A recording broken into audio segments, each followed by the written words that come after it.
canto louvores de adoração ao nosso Deus. E essa música fala que Jesus é o plano perfeito. O plano perfeito de Deus Pai. Quando o homem pecou, a Bíblia fala que antes da fundação do mundo, Deus já tinha preparado esse plano de salvação para o homem.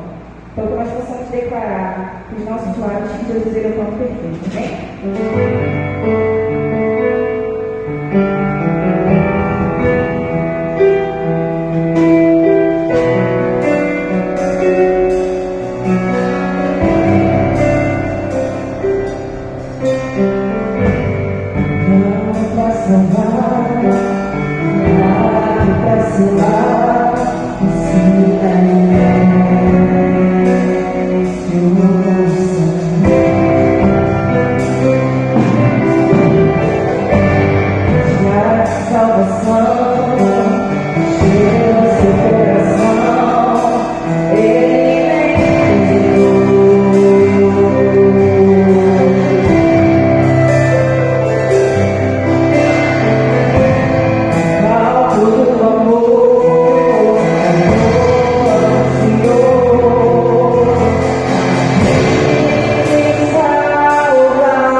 uma leitura bíblica que encontra-se na Epístola de Paulo à igreja de Filipe, ou aos Filipenses, capítulo de número 2, verso 13 até 16. Diz assim: porque Deus é o que opera em vós tanto querer como efetuar, segundo a sua boa vontade. Fazei todas as coisas sem murmurações, nem contendas, congregação. Para que sejais irrepreensíveis e sinceros, filhos de Deus inculpáveis, no meio de uma geração corrompida e perversa, entre a qual resplandeceis como a Todos retendo a palavra da vida, para que no dia de Cristo possa gloriar de não ter corrido nem trabalhado em vão. Vamos salvar o Senhor cantando congregacional do reino.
coração ao Senhor. A minha música ela se chama Canto Jesus. Eu acredito aqui que todos nós temos as nossas lutas, as nossas dificuldades, nós temos as nossas queixas, as nossas inquietações. E a música diz exatamente isso, que nós, ao declararmos o nome de Jesus, o nome que está acima de todo nome, nós sabemos que Ele virá e responderá às nossas orações. Então eu queria que nesse momento você estivesse conectado com o Senhor, você levasse seu pensamento a Deus. Amém?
nesse momento, orar mais uma vez com vocês, lembrando que nós estamos em campanha de oração, vamos orar por uma programação que vai acontecer no dia 9 e 10 de março.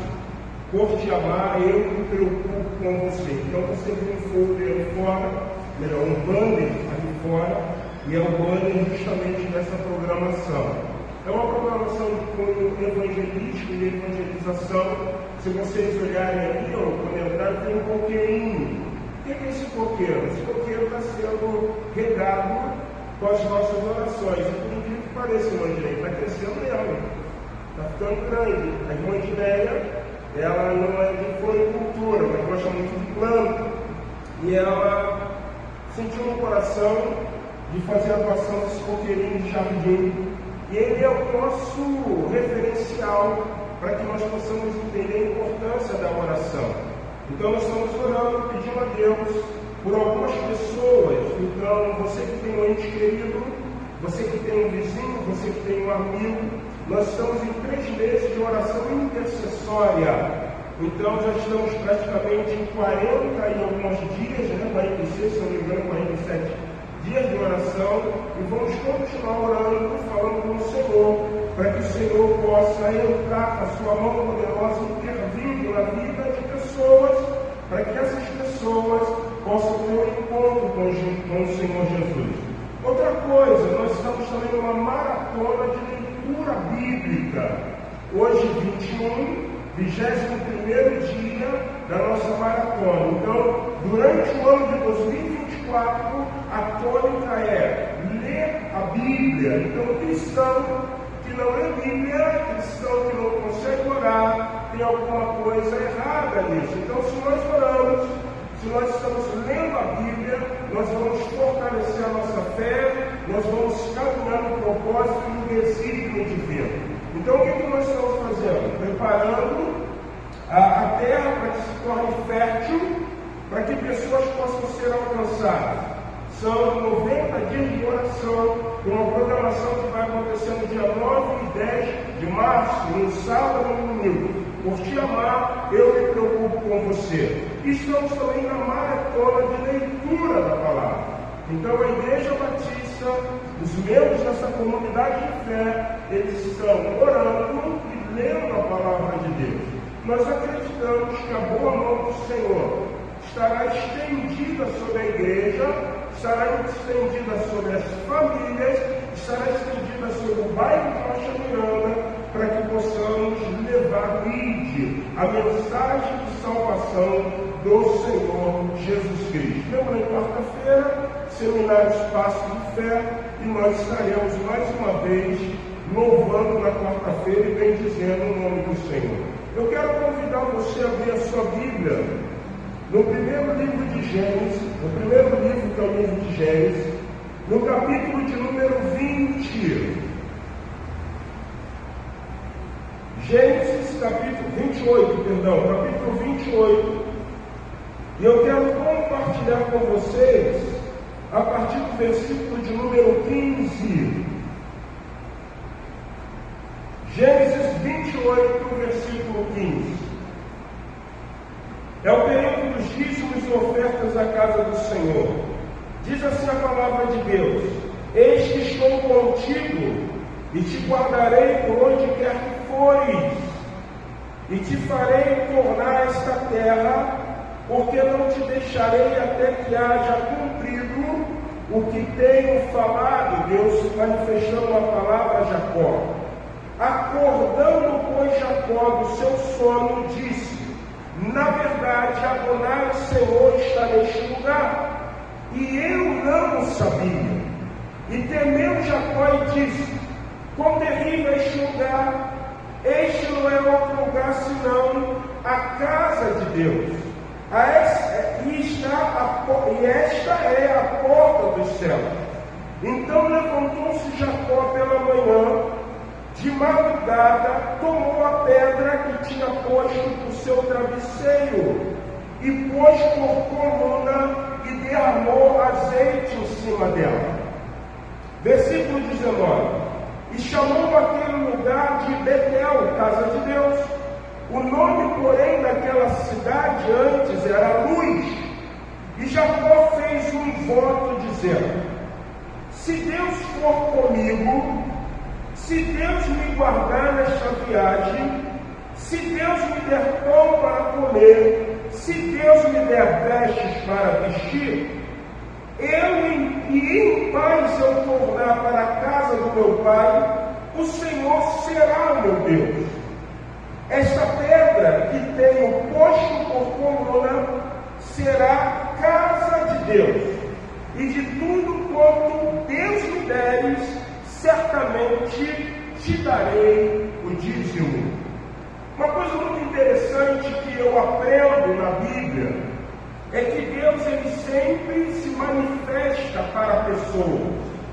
Não adianta eu ter uma experiência, que seria uma experiência vivida por alguém, achando que essa experiência manifesta a revelação de Deus para mim. Quando você percorre a palavra de Deus, você aprende algumas coisas interessantes. Por exemplo, Deus, quando pede Isaac como sacrifício, e Abraão obedece, Abraão tem uma manifestação do conhecimento de Deus a respeito de um Deus que provê. No capítulo 26, quando Gera ou quando em Gerar tem-se uma grande fome, Isaac habitava ali. Isaac intentou descer ao Egito. Deus aparece a Isaac e diz o seguinte: não desça ao Egito, mas fica em Gerar. E naquele mesmo ano que havia fome, havia seca, havia escassez, o texto da palavra diz que Isaac plantou, colheu e Deus o abençoou. Deus se manifestou agora para Isaac. A oração de Isaac não é mais Deus do meu pai Abraão, mas a oração de Isaac agora é assim: Deus do meu pai Abraão, mas Deus também de Isaac. E não é diferente com Jacó. Jacó, nesse exato momento, seguindo o que o texto diz, ele tem o que nós classificamos dentro de uma palavra cotidiana moderna, uma êxtase, uma visão, algo sobrenatural, aonde ele percebe que o lugar onde ele está, chamado luz, tem a manifestação de Deus, e quando ele desperta daquele sono, ele diz o seguinte: esse lugar não pode ser chamado mais de luz, esse lugar tem que ser chamado Betel, casa de Deus. E Jacó agora tem uma manifestação de Deus, aonde ele estabelece um voto: Senhor, se tu fores benigno para comigo, nessa jornada que eu estou trilhando, e é uma jornada um pouco longa, porque ele está vindo na casa do seu tio Labão, aonde ele tem que trabalhar 7 anos por Raquel, 7 anos por Lia, trabalha e tem 10 vezes o seu salário mudado, como agora ele resolve voltar. E a coisa interessante é que Deus cumpriu tudo o que Jacó havia o quê? Pedido.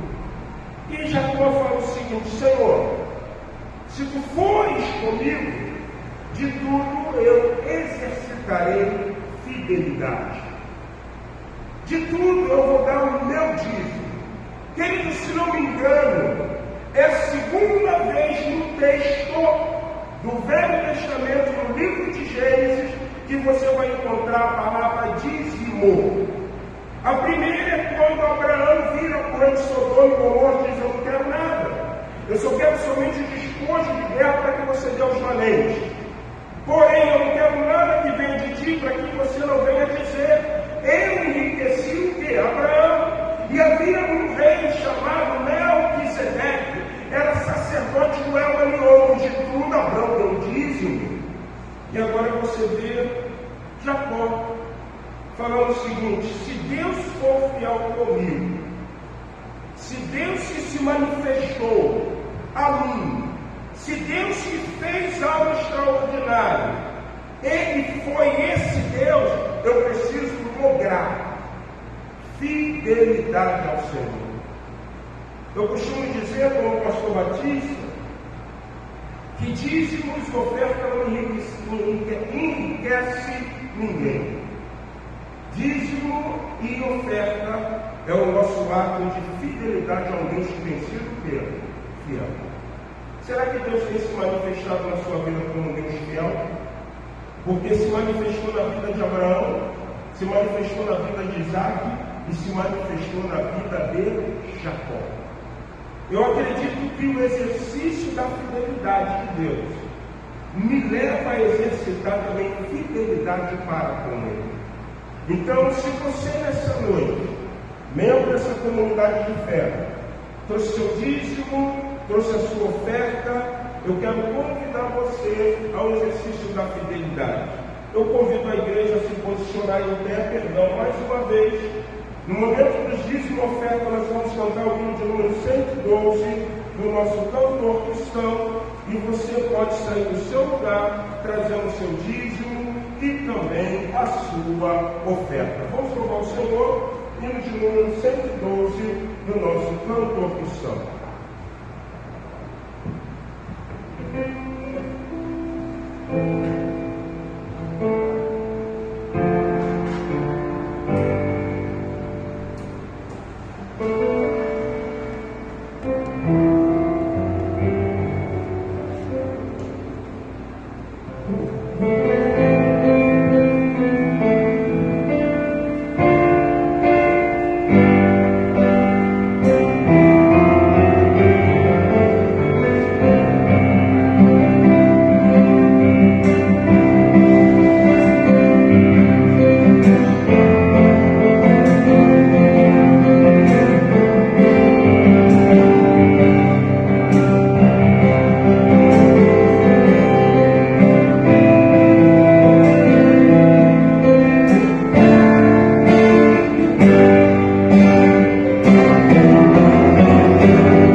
pode se assentar, mesmo assentados, vamos abrir nossas Bíblias no Evangelho de Lucas, no capítulo de número 2. Evangelho de Lucas, capítulo 2. E eu quero compartilhar com vocês, a partir do versículo de número 22, Evangelho de Lucas, capítulo 2, versículo 22, perdão. Lucas 2, 22.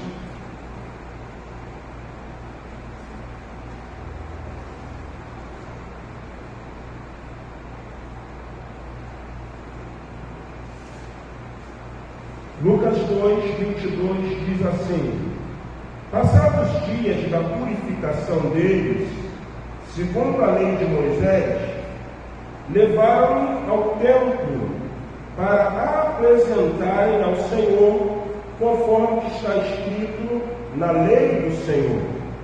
Todo primogênito ao Senhor será consagrado, e para oferecer um sacrifício segundo o que está escrito na referida lei. O segundo texto que eu quero compartilhar com vocês é o texto de Provérbios 22. Provérbios, capítulo de número 22.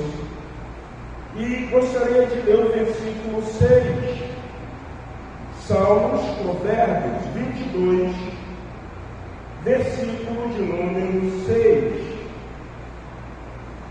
É um provérbio conhecido de todos, e a palavra do Senhor fala sobre instruir, ensinar. Eu gostaria nesse momento de ler o versículo de número 6, que diz assim: ensina a criança no caminho que deve andar, e ainda quando for velho, não se desviará dele. Hoje para nós, Igreja Batista Memorial de Rocha Miranda, é um imenso prazer poder fazer a apresentação do filho do Mateus, o Mateus, e ver essa família linda. Porém, eu queria rapidamente dar uma palavra sobre o que é a apresentação de uma criança. A apresentação de uma criança é de cunho judaizante. Você sabe muito bem que ao 8º dia, uma criança era de sexo masculino, ele era circuncidado porque era o símbolo da aliança de Deus com o seu povo chamado Israel. E quando se circuncidava aquele menino, a apresentação estava deixando muito claro que aquele menino, aquela criança, agora ela é consagrada ao Senhor. E o que acontece? No decorrer da caminhada, no decorrer da vida cristã, o cristianismo abraçou essa ideia. Ela vai sair? E aí, está vendo? Mas vamos lá então novamente. Dessa ideia justamente de que a criança cristã, ela também é alguém apresentado ao Senhor. No protestantismo, ou no que nós chamamos de igreja cristã, nós não batizamos crianças. Por quê? O batismo está muito relacionado a uma doutrina católica, que era a doutrina do limbo, do purgatório, ou que estabelece dentro de um dito muito comum que a criança é pagã. Então, por isso, ela precisa ser apadrinhada por um casal, por pessoa, no símbolo, no ato, como fosse, na ausência dos pais, a responsabilidade dos padrinhos sobre ela.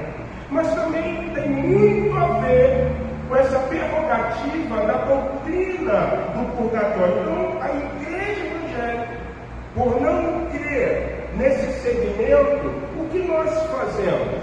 Nós apresentamos crianças.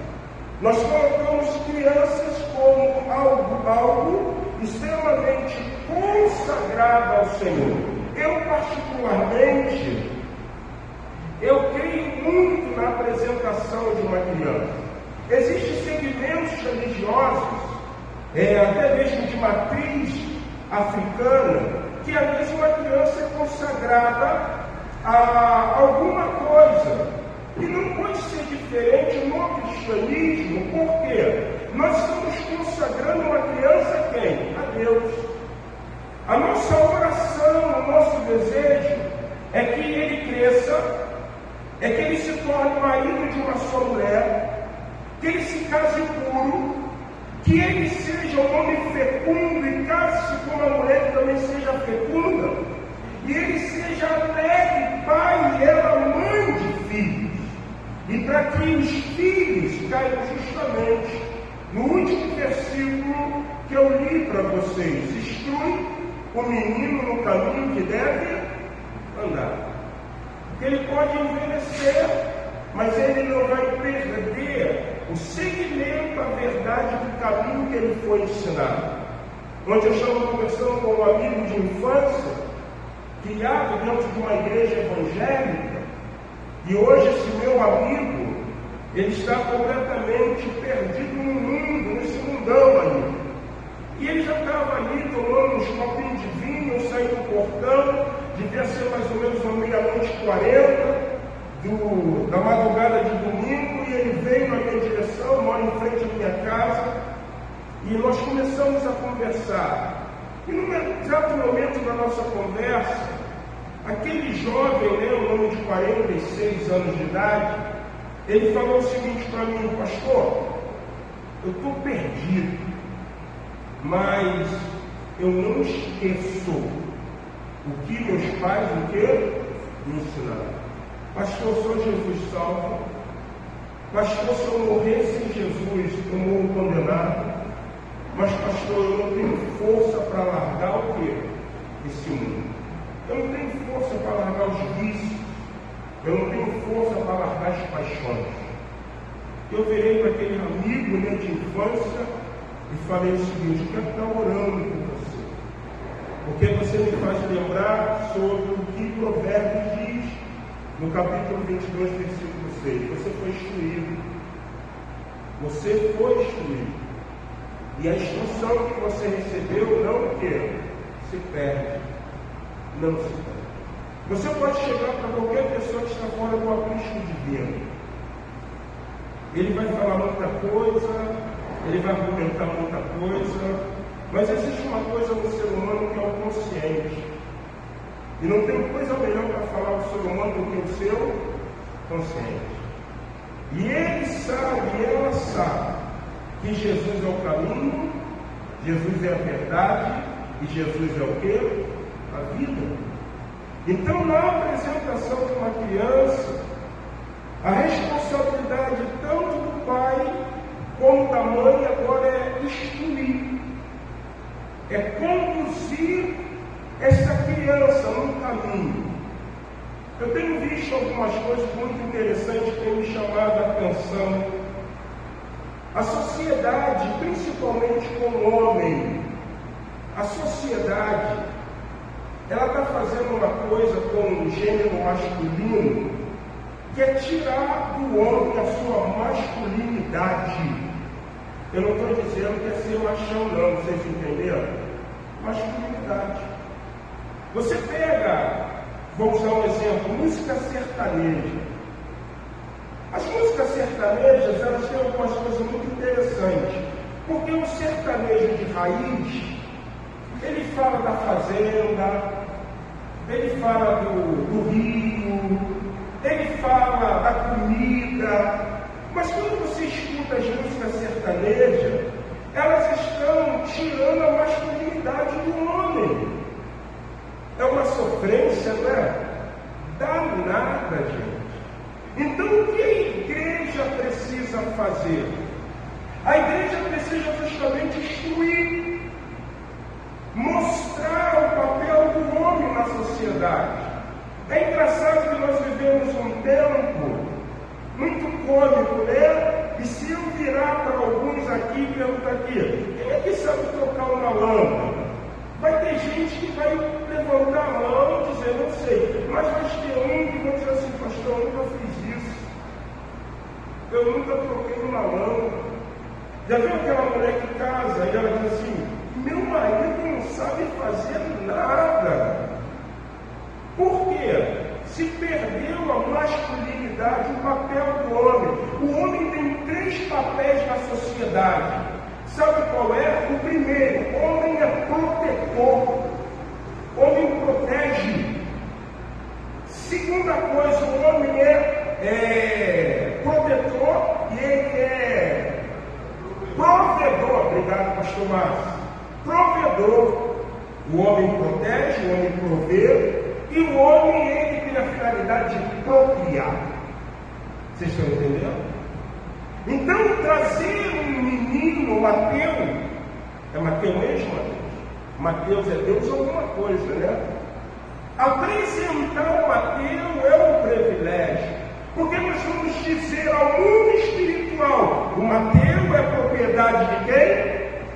Ele não será violentado na sua masculinidade. Ele vai ser um homem gentil, bondoso, amoroso, vai cuidar bem, mas ele vai entender que ele é um homem. Então a igreja não pode permitir que a masculinidade seja tirada. Eu gosto muito do pastor Anderson Silva. Eu achei ele assim, muito palmeirão. E ele tem um grupo justamente que reúne homens, porque ele diz que os homens estão maculados, não é isso? Perderam a masculinidade e precisa ser resgatado.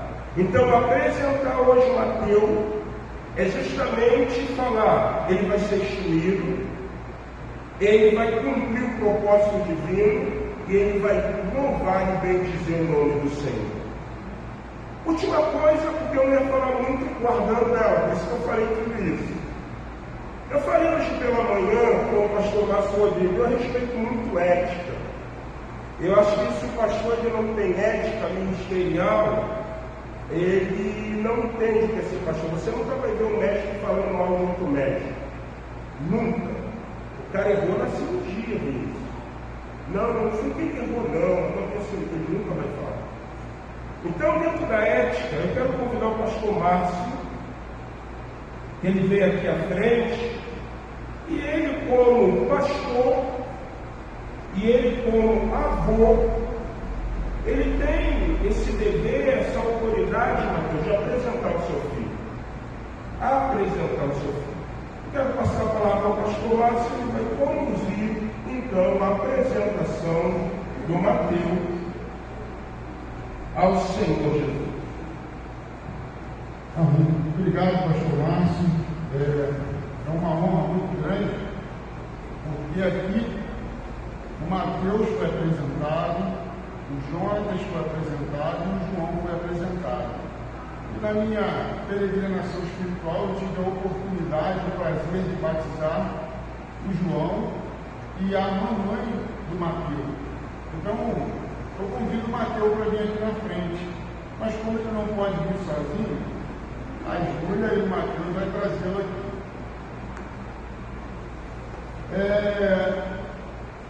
Eu já tive o prazer de celebrar casamento, já tive o prazer de falar em aniversário de 15 anos, mas eu não tive o prazer e a experiência de apresentar um bebê. E agora Deus me deu essa honra de apresentar um que é o meu neto. Então perdoe-me a emoção, perdoe-me o sentimento, mas é um motivo de muita alegria para mim nesta noite. Amém. O Mateus, eu quero deixar um texto para a família, para vocês dois, que está muito de acordo com tudo aquilo que o pastor Márcio disse, nosso pastor Márcio. No Salmo 127, ele diz assim: se o Senhor não edificar a casa, em vão trabalha os que a edificam. Se o Senhor não guardar a cidade, em vão vigia o sentinela. Inútil vos será levantar de madrugada, repousar tarde, comer o pão com dores, pois assim dá eles aos seus amados o sono. Eis que os filhos são herança do Senhor, e o fruto do ventre o seu galardão. Algo que eu aprendi como princípio espiritual familiar é que os filhos não eram meus e não são meus. Os filhos são herança do Senhor. O Senhor só me deu para que eu cuidasse, para que eu instruísse, para que eu me sacrificasse por eles. E eu, de fato, o fiz. E hoje essa responsabilidade não é minha, é de vocês. Mas que vocês saibam que se Deus não edificar, como será tudo que vocês fizerem. Então Deus edifica, está olhando para o vovô, já assim, né? Ele edifica na medida que vocês coloquem os princípios dele na vida de vocês. A edificação do Senhor é uma casa e a vigilância do Senhor em uma cidade é mediante os seus princípios, permeando, ordenando a vida familiar. Então que vocês tenham esse entendimento, que vocês saibam que o Senhor me deu uma dor para vocês. E Júlia, eu quero te dizer outra coisa, meu irmão. Você está numa sociedade onde existe um percentual de mulheres que não conseguem ter filho. E o Senhor te fez alegre, mãe de filho. E você nunca perca isso de vista. E você, Mateus, você é meu primogênito. Você sabe que eu tinha o hábito de chamar de Mateus como filho do amigo. Além de filho, nós temos uma relação de amizade. Quando você era pequeno, certa vez, houve uma querela que você tinha dificuldade de dizer para mim, eu te amo. E eu lembro que eu disse assim, não, você não precisa me amar. Você só precisa me respeitar. Amor é o futuro. O Mateus, ele não vai te amar hoje, cara, mas em si você me deve te respeitar. Porque lá no futuro ele vai te amar. Eu sei que você ama o seu pai. Então, eu quero pegar o Mateus nos meus braços, o Mateus nos meus braços. Quero convidar a igreja a se colocar de pé. Quero convidar os avós, maternos e paternos, que estejam aqui ao lado.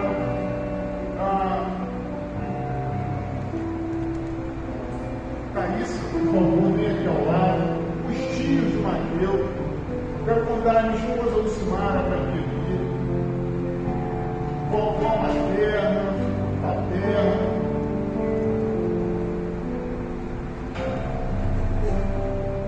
Quero agradecer a presença dos meus familiares que estão ali. Pastor, se eu chamar todos os que estão ali, eu vou falar com vocês.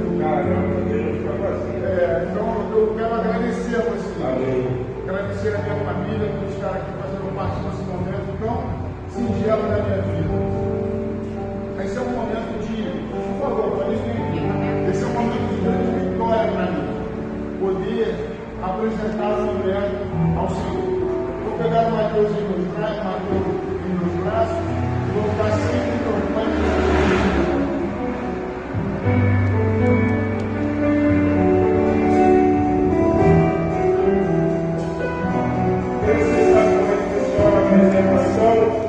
Nós vamos fazer esse louvor, nós vamos falar das palavras, vou profetizar, que você possa profetizar sobre a vida do Mateus, todas as fontes de bênção do Senhor. Amém?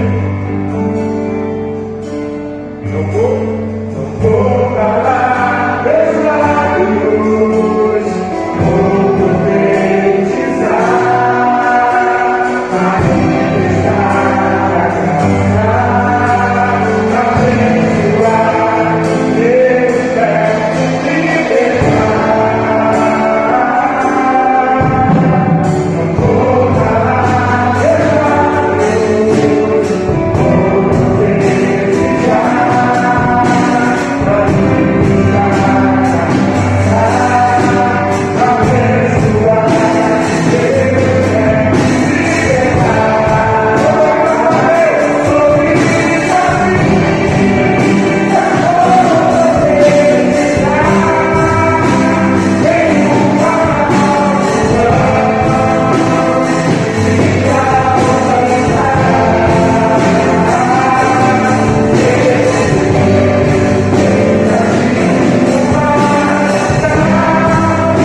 Agradecemos a Ti, Senhor, porque mesmo sendo nós imperfeitos, o Senhor é perfeito.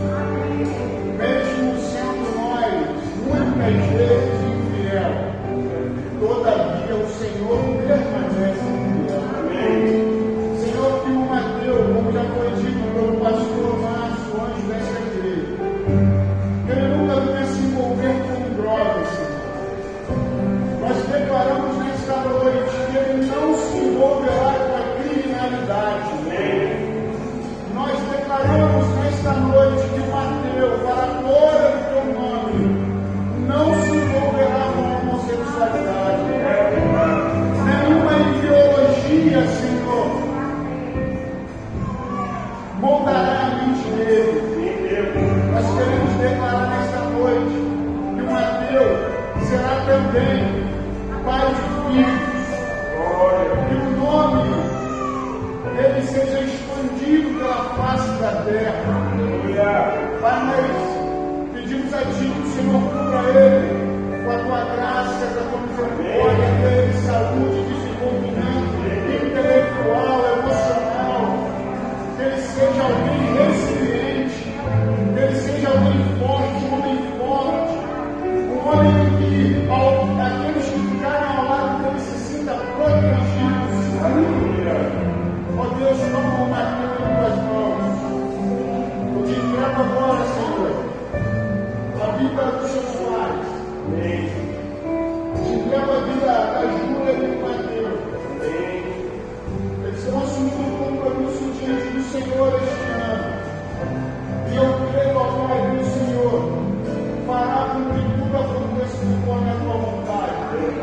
Abençoa este casal. Dê a eles toda a sabedoria para criar o Mateus debaixo do Teu temor. Porque no princípio de toda a sabedoria consiste em temer ao Senhor. Toma eles em Tuas mãos. Nós te agradecemos.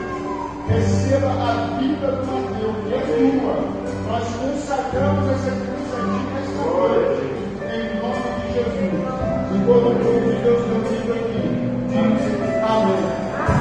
Obrigado, pastor Márcio, que Deus continue abençoando.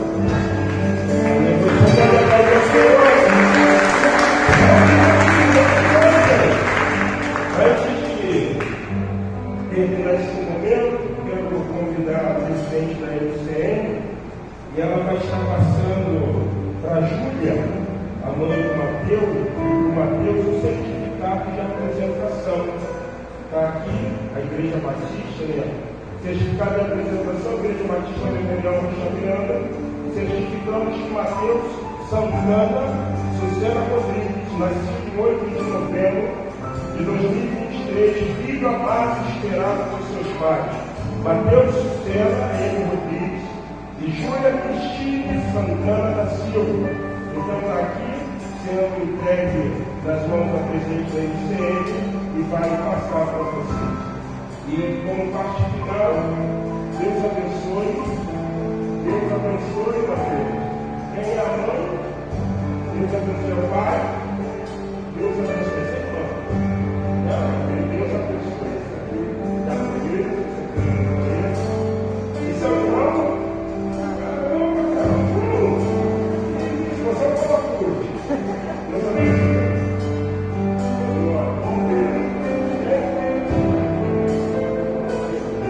Querido, você pode se assentar em nome do Senhor Jesus, que Deus poderosamente abençoe a vida de vocês, amém?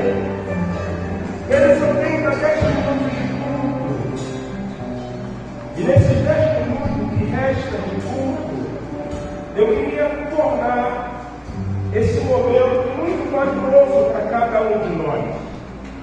E eu gostaria de compartilhar um texto da palavra do Senhor com vocês. Eu quero convidar vocês a abrirem a Bíblia de vocês no texto de João. E eu quero compartilhar a partir do capítulo, só um momentinho, capítulo de número 3. Evangelho de João, capítulo de número 3, fala a respeito de um homem chamado Nicodemos. João 3 diz assim: havia entre os fariseus um homem chamado Nicodemos, um dos principais dos judeus. Este de noite foi ter com Jesus e lhe disse: Rabi, sabemos que és mestre, vindo da parte de Deus, porque ninguém pode fazer essas coisas que tu fazes, se Deus não estiver com ele. A isto respondeu Jesus: em verdade te digo, que se alguém não nascer de novo, não pode ver o reino de Deus. Porém lhe perguntou Nicodemos: como pode um homem nascer sendo ele velho?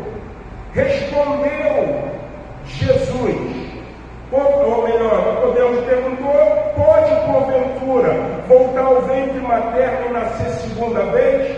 Respondeu Jesus: em verdade te digo, eu não minto, eu digo a verdade. Quem não nascer da água e do Espírito não pode entrar no reino de Deus. O que é nascido da carne é carne, o que é nascido do Espírito é Espírito. Não te admires de eu te dizer, importante vos é nascer de novo. O vento sopra onde quer, ouve a sua voz, mas não se sabe de onde vem, nem para onde vai. Assim é todo que é nascido do Espírito. Então perguntou Nicodemos: como pode suceder isso? Acudiu Jesus: tu és mestre de Israel e não compreende essas coisas? Em verdade te digo, eu não minto, eu digo a verdade, digo que nós dizemos o que sabemos e testemunhamos do que vimos. Se tratando de coisa terrena, não credes? Como crereis se vos falar das coisas celestiais?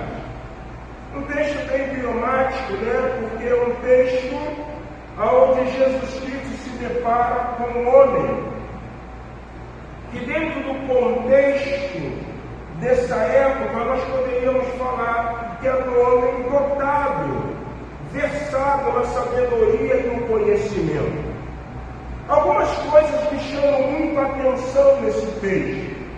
A primeira é que Nicodemos, sendo ele um maioral, Nicodemos, sendo ele um principal entre os judeus, ele, dentro de uma perspectiva extremamente calculada, ele precisa aprender, ele precisa ter um conhecimento, mas o que ele faz? Ele espera a noite cair.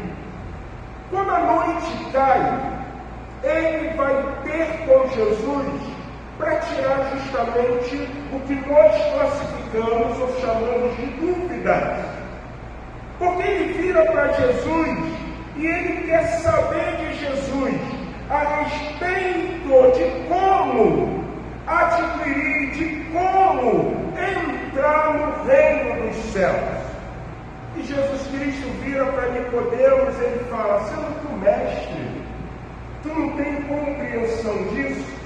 E é sobre essa prerrogativa que eu gostaria rapidamente de falar com você, sobre a justificação, sobre a absolvição, sobre ser cancelado na vida do homem uma dívida que impede ele de entrar no reino dos céus.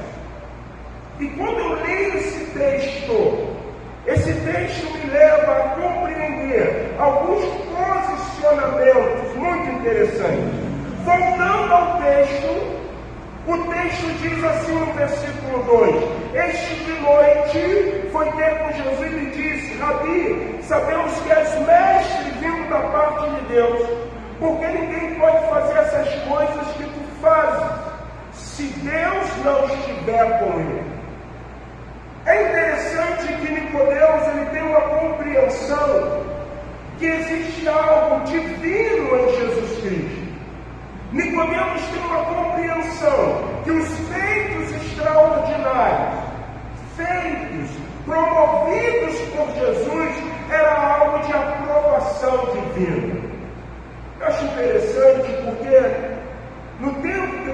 inseridos de sociedade, parece que muitas vezes nós agimos como Nicodemos. Nós acreditamos que Jesus Cristo é o Filho de Deus. Nós acreditamos que Jesus Cristo realizou coisa extraordinária, mas temos dificuldade de provar a justificação do novo nascimento, da regeneração, da mudança de vida. E eu acredito que Nicodemos, indo à noite, ele justamente quer transparecer para cada um de nós que não vale unicamente crer ou acreditar que os sinais, que as coisas extraordinárias, os feitos miraculosos realizados por Jesus tenham uma aprovação divina. Não adianta somente crer, é verdade, Deus ele cura, Deus ele salva, Deus ele liberta, Deus ele transforma, se eu não entender o fator dessa justificação. Como então essa justificação é estabelecida? O versículo de número 3 diz assim, o versículo de número 2 diz assim, este de noite foi ter com Jesus e disse, sabemos que és mestre, vindo da parte de Deus, porque ninguém pode fazer esses sinais que tu fazes se Deus não estiver com ele. A isso respondeu Jesus, em verdade te digo, se alguém não nascer de novo, não pode ver o reino dos céus. A resposta de Jesus sobre a prerrogativa da justificação, da regeneração, da transformação, começa nesse momento. Nicodemos, tudo bem. Você acredita, você percebe, o que eu estou fazendo tem aprovação, porque Deus é comigo. Mas eu preciso ensinar algo a você. Nicodemos, ninguém pode entrar, ninguém pode nascer de novo, senão não pode haver, condição de ver o reino dos céus. O primeiro posicionamento é lindo, porque Jesus chega e diz assim, Nicodemos, eu digo a verdade, eu não minto. Se você quer provar de novo nascimento, se você quer provar de regeneração, você precisa, em primeiro lugar, ver o reino de Deus. Ninguém tem a compreensão da justificação, da transformação, se não tiver uma visão do que é o reino de Deus. Deus chega na pessoa de Cristo e diz para Nicodemos, em verdade te digo, se alguém não nascer de novo, não pode ver o reino. Há necessidade de um novo nascimento. Só a justificação, só a absolvição do meu pecado, só é reconciliação com Deus no exato momento que eu provo de um novo nascimento. Eu acho interessante que quando mais novo, e muito tempo, porque na minha época era ginásio, na 5ª série, estudando ciência, nós vamos estudar sobre regeneração. E o melhor exemplo que biólogos ou professores de ciência eles vão ensinar para a gente é a lagartixa. Vocês já viram? A lagartixa ela tem o poder de regenerar-se. Se você cortar a caudinha dela, fica balançando. Mas se daqui a pouco, uma semana, 2 semanas, você percebe que está novamente o quê? Crescendo. Ninguém pode entrar no reino de Deus se não provar dessa regeneração. Pô, pastor, está dizendo então que você tem que ter uma lagartixa? Não. Eu estou dizendo que você precisa ser uma nova pessoa. Olha o que Romanos capítulo de número 5 vai ensinar. Romanos 5. Nós estamos praticamente ao final. Romanos capítulo de número 5. Olha o que o texto diz.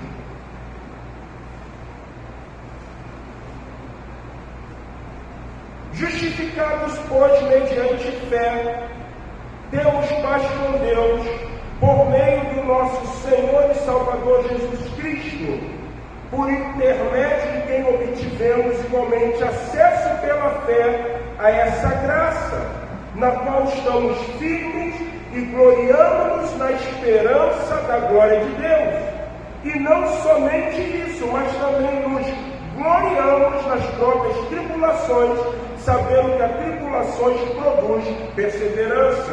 O texto de Romanos 5, a palavra aqui, justificados, absolvidos. Temos agora uma paz, temos agora tranquilidade, temos agora vida com Deus. Jesus, quando vira-se para Nicodemos, você reconhece o que eu tenho feito, tenho aprovação divina, mas ninguém pode entrar no reino de Deus se não nascer o quê? De novo, se não for justificado, se não for absolvido. A morte de Jesus Cristo na cruz do Calvário não trouxe simplesmente um teor para que eu e você estivéssemos apreciando essa história num vínculo de pobre coitado. A morte de Jesus na cruz do Calvário fez com que essa justificação, essa regeneração, essa absolvição fosse estabelecida na nossa vida. Então, se nós queremos ser absolvidos, nós precisamos ver o reino de Deus. O reino de Deus se manifesta em Jesus Cristo. É interessante que João Batista, primo de Jesus, filho de Isabel, diz a palavra que ele sai pelo caminho, ele sai pelo deserto. E é interessante que os estudiosos vão dizer que aproximadamente se tem 400 anos de voz profética calada. E quando João surge como último profeta, ele vai para o deserto e ele começa a dizer: arrependei-vos e crede, pois é chegado o reino dos céus. Jesus veio. E se você quer provar dessa justificação, você precisa entender o reino de Deus. Você pode ser absolvido do seu pecado, mas não acaba aí. O versículo de número 4 diz: perguntou-lhe Nicodemos: como um homem pode, sendo velho, nascer de novo? Pode porventura voltar ao ventre materno e nascer segunda vez? Respondeu Jesus: em verdade te digo, não minto, eu digo a verdade. Quem não nascer da água do Espírito não pode entrar no reino dos céus. Você prestou atenção? Em primeiro momento, Jesus vira para Nicodemos e diz assim: Nicodemos, você está dizendo que os meus feitos só podem ser realizados porque Deus é comigo. Então eu quero falar de novo nascimento. E Jesus Cristo diz: eu não minto, eu digo a verdade. Se alguém não nascer de novo, não pode o quê? Ver o reino. Nicodemos fala o seguinte: mas Senhor, não tem como eu voltar novamente ao útero materno. Jesus olha para Nicodemos e diz: você é mestre de Israel, não compreende essa coisa? Eu não estou falando de um nascimento físico, eu estou falando de um nascimento espiritual. Mas você precisa aprender um segundo aspecto. E é interessante, respondeu Jesus: em verdade te digo, que quem não nascer do Espírito, além de não ver, não pode o quê? Entrar no reino. O único que leva o homem ao reino dos céus é Jesus Cristo. Me perdoe pela citação, mas eu quero dizer que Confúcio não pode levar você a ver o reino. Confúcio não pode levar você a entrar no reino. Siddhartha Gautama, por mais que ele tenha atingido o estado de Brahma, ele não pode fazer com que você veja o reino. E ele não pode permitir que você adentre o reino. Hare Krishna, por mais que ele tenha entrado no mantra ao qual levou ele a Nirvana, ele não pode dar a condição de você ver o reino e de você entrar no reino. O único que pode levar o homem ao reino é o autor do reino. João vira e diz: arrependei-vos, porque é chegado o quê? o reino dos céus. Jesus é pregado, Jesus é anunciado como aquele que pode trazer justificação, como aquele que pode absolver, e a absolvição dele, na verdade, estabelecida no Nicodemo, faz com que eu possa ver o reino de Deus. Olhar hoje para Jesus. Porque se você conseguir olhar para Jesus, você vai ver o reino. O reino de Deus não é comida, o reino de Deus não é bebida. Mas quando eu olho para Jesus e vejo ele, eu entendo que o reino é paz e alegria no Espírito. Essa paz é interessante porque a paz, a shalom de Deus, não está dizendo que eu estou imune às adversidades estabelecidas pelo mundo, de maneira nenhuma. Mas a shalom de Deus faz com que eu consiga viver em paz, mesmo das adversidades estabelecidas pelo mundo. É como você olhar uma pessoa e você ter aquela compreensão de que aquela pessoa está tendo uma grande dificuldade, mas ela está tão serena, tão tranquila, porque ela sabe que ela vê o reino. O reino é a manifestação do Filho. O reino trouxe justificação, absolvição. E o reino não traz comida ou bebida. O reino traz o quê? Paz. O reino traz o quê? Alegria. É como aquela série de ilustração muito antiga, nos cadernos escolares chamadas de pegadas na areia. A tônica daquele poema, da poesia, é interessante. Porque o que você vê no final? Um lamúrio, uma reclamação. Aquela pessoa vira-se e diz assim: nos maiores momentos da minha adversidade, nos maiores momentos das minhas lutas, eu olhava para trás e só via um par de pegadas. E a voz divina é linda, porque a voz divina diz: porque no exato momento da tua angústia, no exato momento da tua adversidade, quando você olhava e via na areia um par de pegadas, não era o seu, mas era ele que conduzia o meu, te protegendo. Isso é a perspectiva quando eu vejo ele. Só que nós estamos focando que Jesus quer ensinar a Nicodemos ver o reino, mas Jesus quer ensinar a Nicodemos também a entrar no reino. Certa ocasião, Jesus ele deixa bem claro, e ele fala o seguinte: eis que estou à porta e bato. Se eu bater e você abrir, entrarei e terei comunhão contigo. Você pode ver o reino, mas você pode só ver o reino quando você deixar Jesus entrar onde? No teu coração. O que falta? No mundo tão adverso, no mundo tão caótico, no mundo onde o prazer, o hedonismo, a luxúria, aonde você só vê coisas fraudulentas, tem que segurar. Hoje, nessa noite, neste lugar, Jesus ele está dizendo, por intermédio da vida de Nicodemos, um maioral, um homem que tinha conhecimento, tinha sabedoria humana, provavelmente conhecia o sofisma da vida, mas não conhecia a verdadeira manifestação do poder e da glória do Senhor. Jesus nessa noite quer convidar você a ver o reino. Jesus nessa noite quer convidar você a entrar no reino.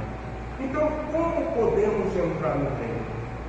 Você vai ver literalmente, e aí a conclusão dessa palavra, que Jesus vai dizer no versículo 5: respondeu Jesus: em verdade te digo, eu não minto.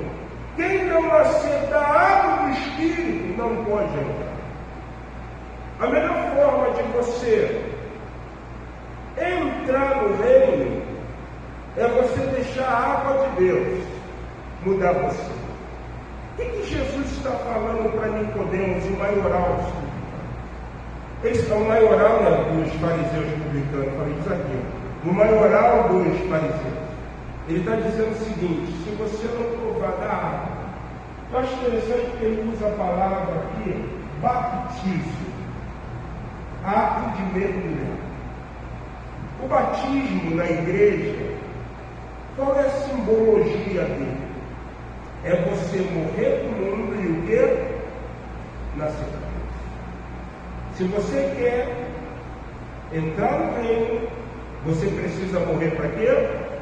Para o mundo. E nascer para quem? Nicodemos, tu sendo fariseu mestre, você não compreende isso. O grande problema é que essa conclusão nos leva a um confronto. Os pontos estabelecidos são simples. Primeiro, Nicodemos está dizendo que ele acreditava em Jesus porque o que Jesus está fazendo tem a aprovação de Deus. Nicodemos aprendeu com Jesus que Jesus não diz mentira, ele diz verdade.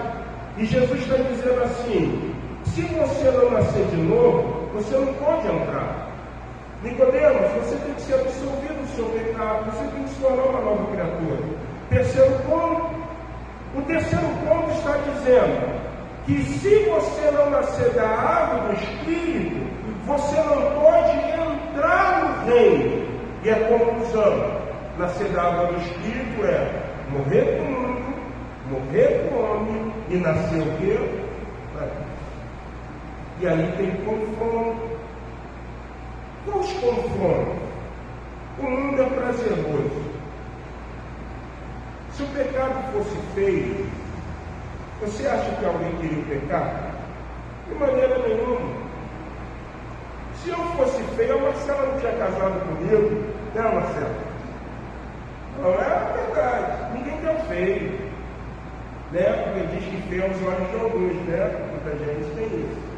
O que eu quero que você entenda é o seguinte: o pecado parece ser bom e bonito. E ele tem induzido, ele tem guiado, ele tem envolto ou envolvido a sua vida. Se você quer entrar no reino, se você quer ver o reino, Jesus está convidando você a largar uma vida vertical. O cristianismo é pregado não é só do homicida. Você já viu pessoas que falam assim: mas eu sou uma boa pessoa, eu não preciso de Jesus, eu não faço mal para ninguém. Jesus Cristo, ele não veio só para o homicídio, ele não veio somente para o ladrão, ele não veio somente para a pessoa que está à margem de uma sociedade. Ele veio para todo homem, porque a Bíblia diz que todos pecaram e destituídos estão o quê? Da glória. Jesus veio para mim, Jesus veio para você. Alguém que está no pecado, e a palavra de Deus é: nasça de novo. A palavra de Deus é: entre no reino. A palavra de Deus é: seja absolvido da culpa. A palavra de Deus é: tenha paz. A palavra de Deus é: tenha o seu nome escrito no livro da vida. Jesus nessa noite está convidando você a largar isso chamado pecado, uma palavra que parece feia. E eu não gosto da conjectura que é ao alvo. Pecado para mim é o que a originalidade diz: alteração da lei. As verdades divinas foram mudadas. Comer de toda a árvore que encontra-se no jardim, mas da árvore da ciência do bem e do mal dela você não deve tocar, porque quando tocar certamente você vai morrer. A morte é a conjectura final do pecado. E Deus quer que você tenha o quê? Vida. Por isso que Ele te convida a ver o reino. Por isso que Ele te convida a entrar no reino. Jesus Cristo verteu o sangue dele na cruz do Calvário, para que você pudesse ser justificado, absolvido. E essa justificação, essa absolvição trouxe o quê? Trouxe paz. Eu quero terminar essa palavra contando uma ilustração que eu gosto muito dessa ilustração. Certa ocasião, um homem conhecido de sociedade pelo prefeito da cidade, ele é convidado a estar num showmício. O prefeito vira para aquele homem e diz assim: caro amigo, eu quero convidar você a estar no showmício Porque você sabe, está chegando a campanha aí para prefeito e vereador, e eu vou me reeleger novamente, e eu gostaria que você desse uma palavra. Aquele homem começou a pensar, o que eu posso falar desse showmício desse prefeito? E aí ele passou em um determinado lugar, onde estava acontecendo um culto de crente. E casualmente, a igreja reunida naquele culto estava fazendo a leitura do Salmo 23. E ele parou e começou a ouvir, ele conhecia o Salmo 23. Ele falou assim, verdade, eu posso falar sobre o bom pastor. E ele ficou parado ouvindo aquele salmo. Quando terminaram a leitura, ele continuou andando, mas ele agora tinha algo preparado para o showmício. Ele chega, pega uma Bíblia, abre o Salmo 23, lê, relê, mal sabendo ele que é um livro poético, e ele transforma numa grande coisa. Ele agora está no palanque e chegou o momento do showmício onde o homem vai falar.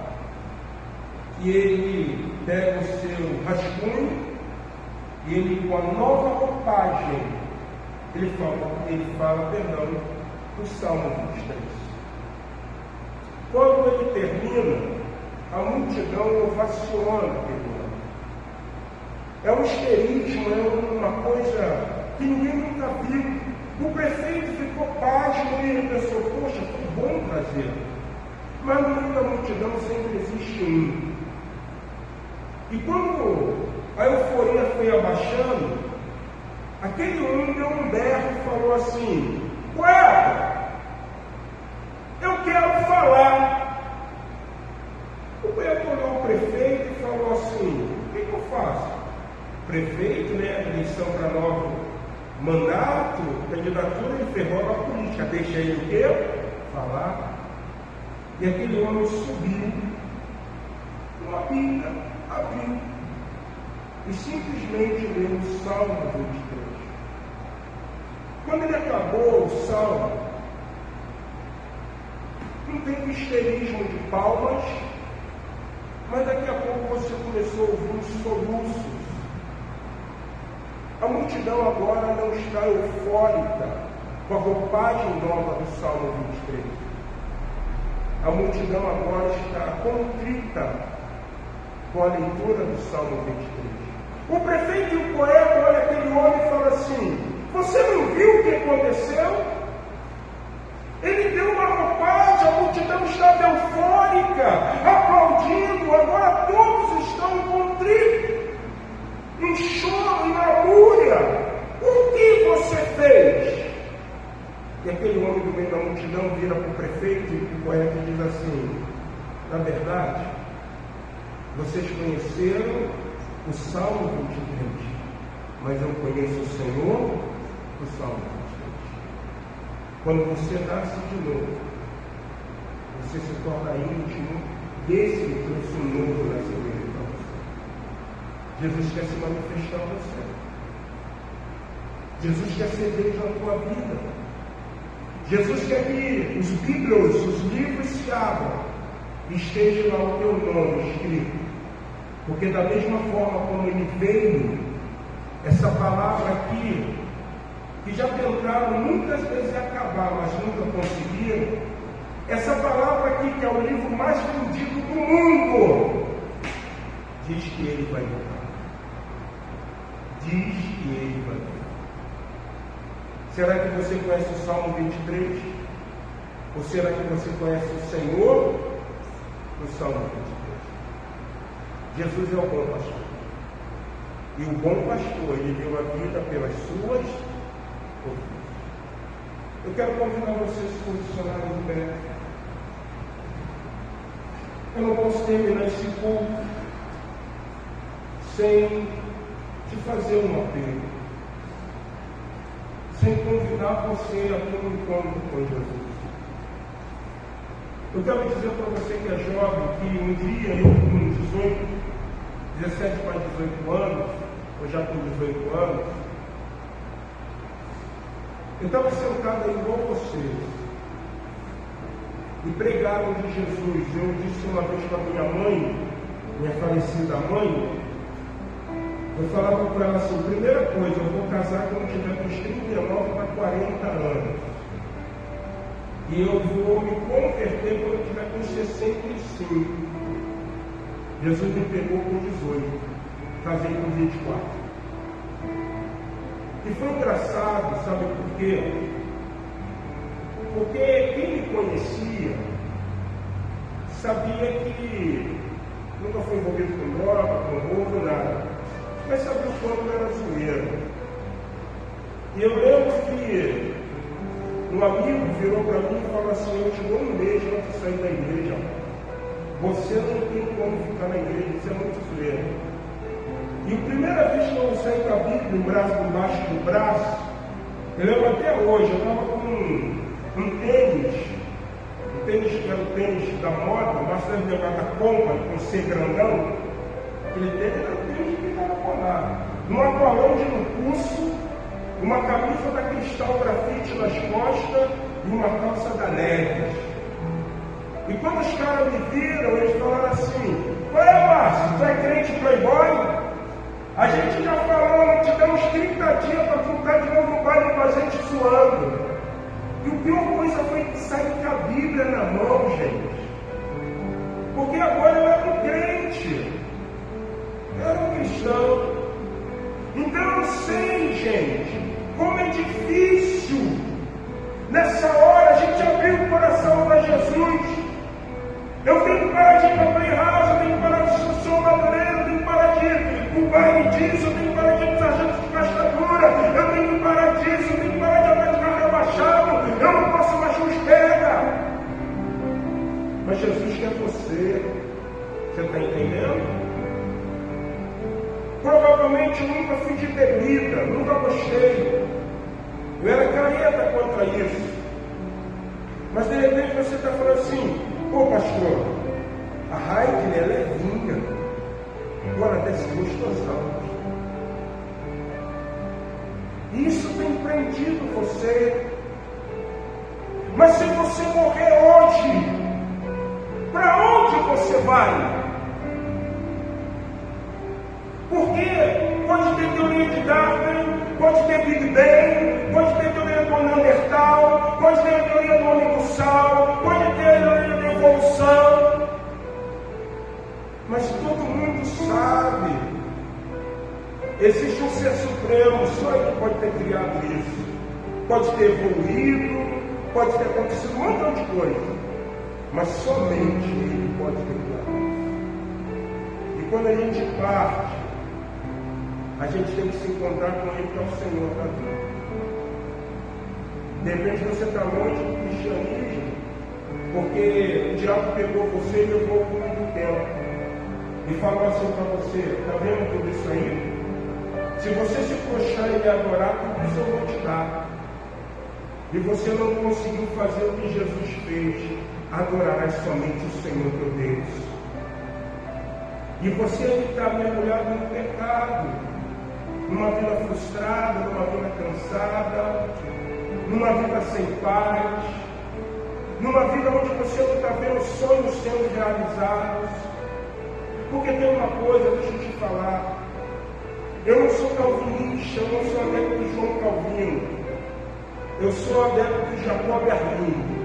Mas Calvino fala uma coisa que eu acho interessante: se você é um salvo, se você é um predestinado, não adianta, tu vai bater cabeça, e Deus vai deixar você bater cabeça, até você reconhecer que precisa voltar ao aprisco de Deus. É assim. Existem pessoas que estão orando por você. Existem pessoas que estão com o joelho falando: Senhor, salva. Senhor, transforma. Pode ser que você esteja aqui e você vai chegar em casa, vai ter que pegar aquele remédio de tarja preta, porque você só dorme se tomar ele. Eu quero te dizer que se você deixar Jesus entrar no teu coração, tu tem sono de justo. Se você deixar deixar Jesus entrar no teu coração? Quantos estão predispostos a deixar Jesus entrar? Você não é depressivo, você não é depressiva, você não tem síndrome de pânico, você não tem nada disso. São os medos, pela ausência de um protetor chamado Jesus Cristo. Certa ocasião, Maria era uma mulher lunática, louca Maria. Ela era membro de uma igreja que eu fui seminarista. Ela foi ganha num NERS, Núcleo de Estudo Bíblico no Lar. Sabe o que eu achava interessante na Maria? A primeira vez que ela chegou naquele núcleo, falava assim para mim: ela é maluca, ela toda pintada. Mas teve uma hora que fez-se um apelo, ela levantou a mão e ela falou: eu quero Jesus. As pessoas falaram assim: mas ele é maluca, essa mulher disse: ela é maluca. Eu falei: você quer Jesus? Qual é o seu nome? Maria. Eu falei: Maria, Jesus entra hoje na tua vida. Domingo a Maria estava na igreja. A cara de espanto dos irmãos era engraçada. Por quê? Parece que Maria não estava mais o quê? Maluca. Maria estava vestidinha, não estava com batom borrado na boca. Deram uma Bíblia para ela, ela botou a Bíblia dentro de uma bolsinha. Ela chegou, falava com todo mundo normal. E aí, irmã Maria, como é que está? Graças a Deus, está tudo bem. Jesus é bom. Porque Jesus pode fazer isso na tua vida. Hoje, se ouvires a voz do Senhor, não endereçais vossos corações. Maria foi transformada. Pessoas com vazio no coração foram preenchidas. Pessoas sem expectativas futuras adquiriram expectativas. Se você entender essa palavra, eu não quero que você fique muito tempo em pé, está na hora de a gente terminar. Mas se você ter um encontro com Jesus Cristo nessa noite ele lança uma grande rede. Ele diz que somos peixes. E ele te convida a você deixar ele entrar na tua vida. Se você entender essa palavra, eu quero convidar você a fazer uma oração comigo. Não precisa ser alta não, no seu pensamento, repita o que eu vou falar. Senhor Deus Pai, em nome de Jesus, obrigado por esse culto, obrigado pela tua palavra, porque aprendemos que somos desafiados a ver o reino, e o reino é Jesus. E quando eu vejo o reino em Jesus, Jesus abre, escancara a porta para que eu entre, e aí eu vou nascer novamente da água do Espírito.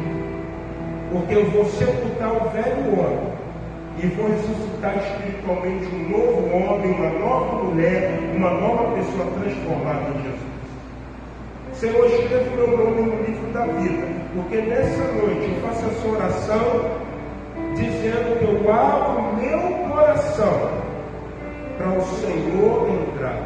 Eu te aceito como meu único e suficiente Salvador. Senhor Deus, eu peço que o Senhor repreenda toda ação do mal e que o Espírito Santo convence o homem do juízo, do pecado e do castigo eterno, possa convencê-lo que Jesus é o Senhor. A igreja está orando por você. Eu quero terminar fazendo uma breve pergunta. Alguém nessa noite que fez essa oração: eu quero entregar minha vida a Jesus? Alguém? Basta somente você levantar uma de suas mãos. Eu sei que é difícil. Pastor, eu fiz, eu quero entregar minha vida a Jesus. Alguém? Onde está a primeira pessoa? Aonde está a primeira pessoa que fez essa oração? Alguém desviado da presença do Senhor que nessa noite quer se reconciliar? Basta somente você falar assim: pastor, eu quero reconciliar com o Senhor. Alguém? Alguém? Onde está? A primeira pessoa que fez a oração. Aonde está a primeira pessoa que quer se reconciliar com o Senhor? Alguém é que está orando por você. É difícil esse momento. É tua pública profissão de fé. Se confessares diante dos homens, que eu sou o Senhor, eu vou confessar você diante do Pai. Alguém, senão que Deus nessa noite, poderosamente esteja abençoando a sua vida. O Senhor pode se assentar.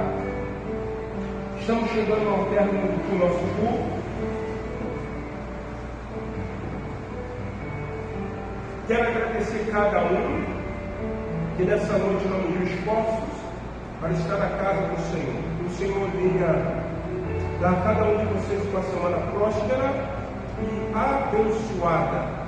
E quarta-feira nós estaremos aqui, seminário de Passo de Fé, domingo, 8 horas da manhã, escola bíblica dominical, e às 19 horas o nosso culto.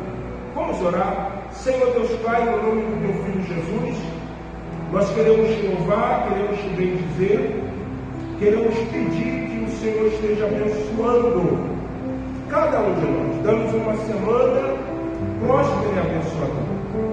Que o Senhor possa nos guardar, que possamos ver sendo realizado em nós as tuas maravilhas.